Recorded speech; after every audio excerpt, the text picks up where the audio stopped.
He attempted to ram a car I was in because I was in the car with an 87-year-old woman. Had she given us back our property, we would have not even gotten this far into the case. I could have carried the virus out of the shop into my home. The toucan wouldn't be dead.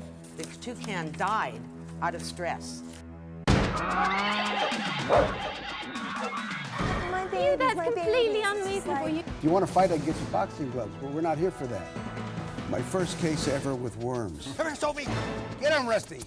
Can I say something? No. If she hadn't had an oral agreement, how do you do? I know you've all been sworn. I have read your complaint, ma'am. You're suing the defendants for emotional distress and punitive damages arising out of what?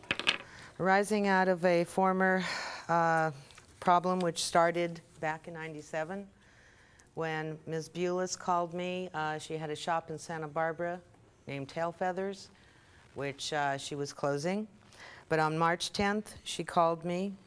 Should I just March 10th of '97? March 10th of '97, I received a call from her telling me that she had a bird she would like me to pick up, a keelbill toucan, such as, this is one of the babies I've bred in the cooperative breeding cooperative program of this year. He's just a couple of months old. The bird that she wanted me to pick up was similar. Without going into the details, I don't know where you're going. Can you give me a theory as to what generally you're suing about? Why you're suing for emotional I'm suing because these people have just put me through misery. Well, resulting that's from a nice something- general statement, but yeah, resulting from something which there was their fault, which is not right. She asked me to come and get a bird from her on March 10th, and I drove to Santa Barbara at her request to pick up the bird. When I entered the shop, they didn't warn me about anything. I walked in there to pick up the bird. I took him home and took him home to my home, placed him next to my... What did you need to be warned about? They had a deadly virus at that time, and Was anyone injured or got sick because of this deadly virus? No, not on this occasion. This was called proventricular dilation syndrome, otherwise known as macaw wasting disease. The bird. Again, I don't want to get into all these details unless there's some basis for it or some reason that you're getting at. There is, sir. They didn't warn me about the virus. I brought the bird home. It could have killed every bird on my property. Not what could have happened, ma'am. I'm trying to find out anything. I asked you, did anything happen as a result of this? Did anyone get sick or damaged because of it? No, not from proventricular dilation syndrome. Well, then why go into it? That's what I'm trying to get at. What are you driving at? Okay, well, they said later that I stole the bird when I had gone down to pick it up. Who did they tell you that you stole the bird? They told the police that I had. I asked them later on March 10th, like I said, I went to pick up the bird, brought it home. A month later, they closed the store due to the virus, and I invited them to come live with me because I have rheumatoid arthritis, I'm disabled, having a hard time. So I asked them, being destitute, if they would like to come and join me. So they came to my home. And pay you rent? Did they pay you rent? No, sir. They were not tenants. I took them in. I bought their food. I supported them for the time. I even found a place for the remaining few birds that did not die in the shop. And I took them in my home. Later on, when we had problems, I asked them to leave, and I have verification of that. And it was at that point that things got nasty. Mr. Kane started doing all sorts of things. He called the police, and they brought the police to my home, telling the police I had stolen the bird. And this is the police report. Did you tell the police that she had stolen the bird? Yes, sir, I did. On what basis? Mr. Roberts had asked us to move. We moved in 5/9/97. We had problems with her for the first 5 weeks. She wouldn't let us talk to her neighbors. She wouldn't let us do anything. After talking with the neighbors, we found out that she was convicted of child abuse. We wanted out. We have all the documentation here. From that point, we moved out to the trailer. We moved our stuff out, and it was agreed upon that we would come back and get the birds after we had all of our stuff out. When we did that, we came back to get our birds. She wouldn't allow us on the property. So we went down and got the police. We've done everything by the book, Your Honor. On our way down to get the police, we ran into the police coming up. She had called the police. Okay. Your Honor, may I speak? I thought I was supposed to. Okay. You're we're get- supposed to, but I'm Yeah. having such a hard time with you because I get all these chronology of events. I'm trying to find out what the basis of your lawsuit is. Okay, basically, Mr.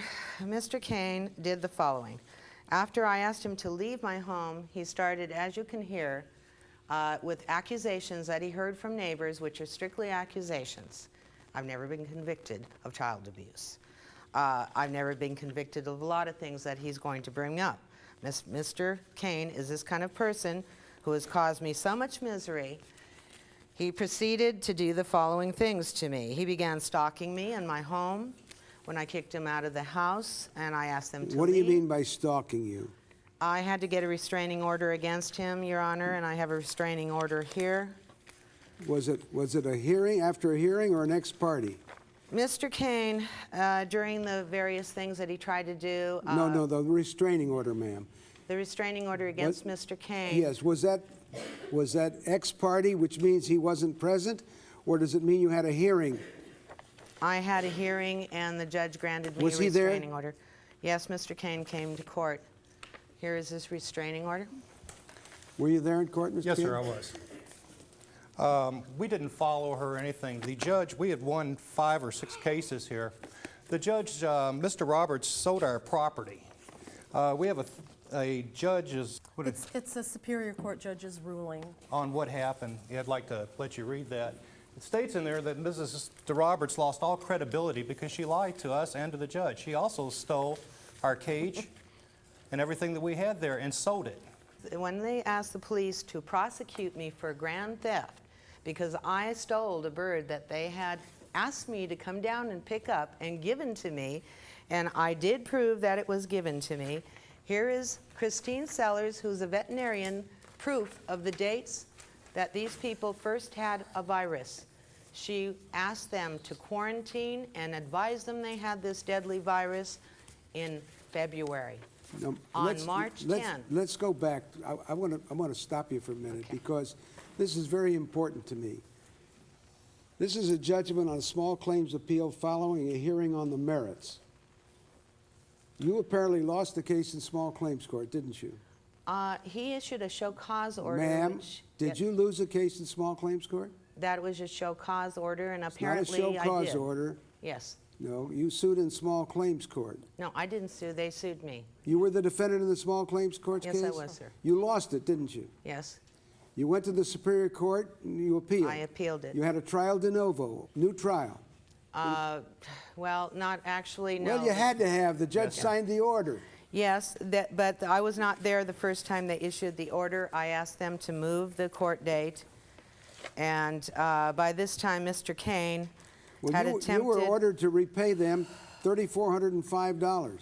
Yes, Have you paid it? but Your Honor... Have you paid it? No, I have not, Your Honor. Is that the basis of your lawsuit here? The basis of my...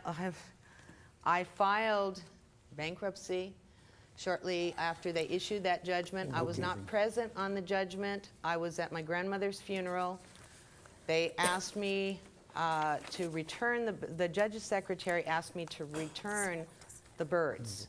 I wanna know, when said- did this loss, this emotional distress and punitive damage claim, is that after the judgment of the Superior Court on October 10 of 97? Yes, Your Honor. By that time, Mr. Kane had attacked my roommates, were harassing my roommates. Ma'am, your roommates aren't attempt- parties to this action. I have a statement from them. I don't care about the statement from the roommates, ma'am. They're not parties to this action. And if they were harassed, they could bring a lawsuit. Okay. I don't want to Here's know. a harassment from a woman driving when Mr. Kane Ma'am, came. I want to only know about harassment to you. I'm giving this to you. This is. He attempted to ram a car I was in because I was in the car with an 87-year-old woman and an 8-year-old child. For that, I got the restraining order against Mr. Kane.